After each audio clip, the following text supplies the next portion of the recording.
आले. हे नक्कीच देशाचे पंतप्रधान मोदीजी, देशाचे गृहमंत्री अमित शाह साहेब, राज्याचे उपमुख्यमंत्री देवेंद्र फडणवीसजी हे आमचे नेते आहे आणि एनडीएचा घटक म्हणून नेहमी जेव्हा जेव्हा देवेंद्र फडणवीस साहेबांनी बोलवलं तेव्हा तेव्हा मी गेलो. अनेक राजकीय चर्चा, विकासमूलक चर्चा, काही राज्याच्या राजकारणावर चर्चा नेहमी झाल्या. जवळपास 1.5 ते 2 तास आमची आपसामध्ये बैठकून चर्चा झाली आणि मला असं वाटतं की देशाचे पंतप्रधान असो की देशाचे गृहमंत्री, राज्याचे उपमुख्यमंत्री देवेंद्र फडणवीस साहेब जो काही निर्णय घेतील तो आमच्या युवासेना पार्टीच्या पार्लमेंट बोर्डासमोर राहील.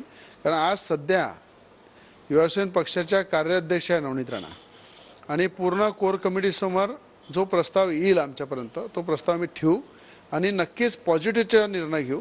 कारण की मला असं वाटतं की ज्या पार्लमेंटमध्ये नवनीत राणांनी आपली बाजू नेहमी मांडली देशा आणि त्या सगळ्या कार्यावर देशाचे पंतप्रधानसुद्धा प्रभावित आहे.